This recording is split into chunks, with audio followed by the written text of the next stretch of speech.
Mike Sliwa reflects on he and Karen's recent visit to Europe.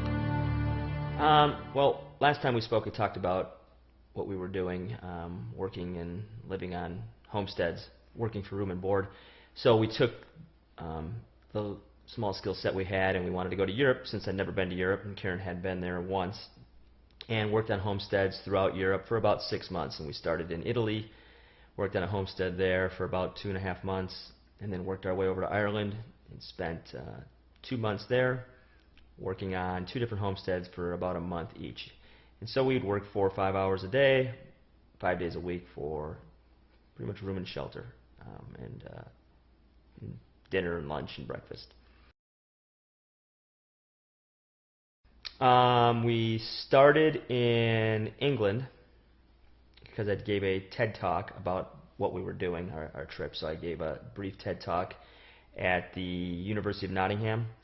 And then we went over to Italy because our first homestead that I had set up on a website called HelpX, that was in just it's in the Umbria, I guess, region of Italy, which is in the middle of the country.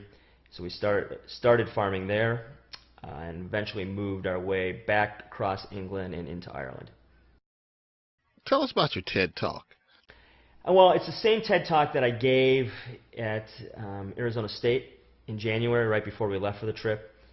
And the talk is about why Karen and I came to the decision to leave our teaching careers and really set out to learn a set of skills, which is to learn how to grow our own food, secure our own water, build our own shelter, and hopefully find a community that we can share that particular lifestyle with.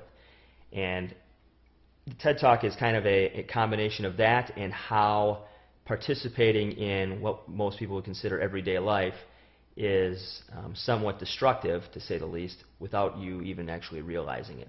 You know, from making trips to the grocery stores to using your computers, the basic functions of everyday life.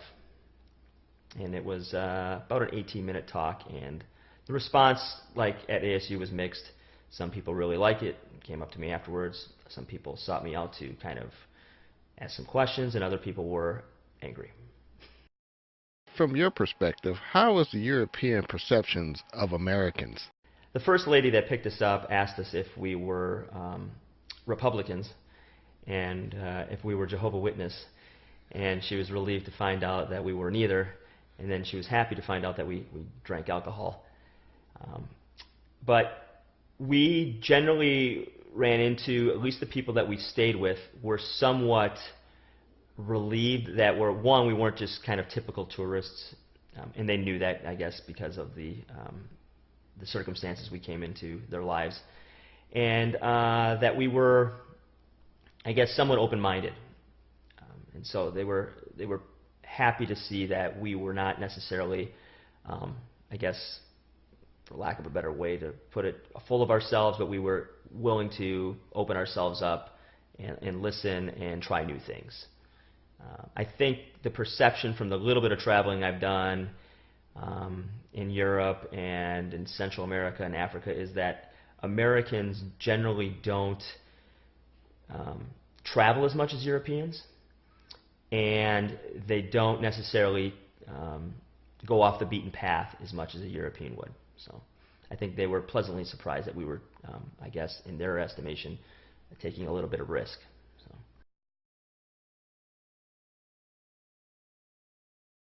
The biggest thing I notice is there's just more points of view.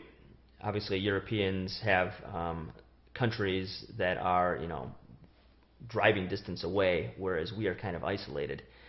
Their news consists of a variety of, I watched news from, from South Africa, news from China, Al Jazeera was readily available there, the Russian news was on all the time, and obviously their European news as well, the BBC.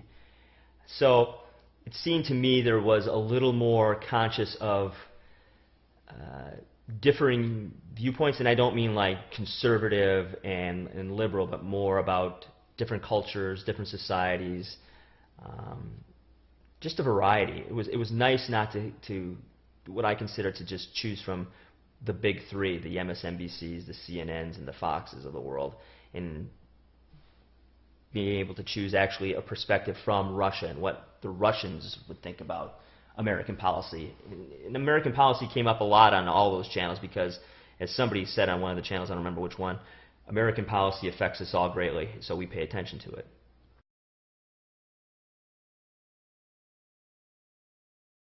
I think that community is a little more important than, including myself, a lot of people put emphasis on.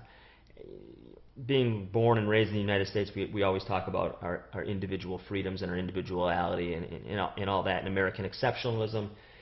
But I think the idea of not doing things alone and on your own, and realizing that nobody really does anything on their own. I mean, yeah, great, we're all individuals, but we all depend on people daily to survive. I mean, we depend on the grocery store and people work there. We depend on somebody delivering the food to the grocery store. We depend on somebody fixing our cars. We depend on somebody fixing our cable or our air conditioning or providing the water that comes to our house. And so I realized that doing what I want to do, which is to really homestead, I don't want to do it with just my wife and myself out in the middle of nowhere. I want to find a community where we can rely on each other and learn from one another. And I think Europeans have a little more sense of that than what we do. And I think part of that is the proximity in which they live amongst one another. They're not as spread out. And so they see the benefit a little more than maybe we do.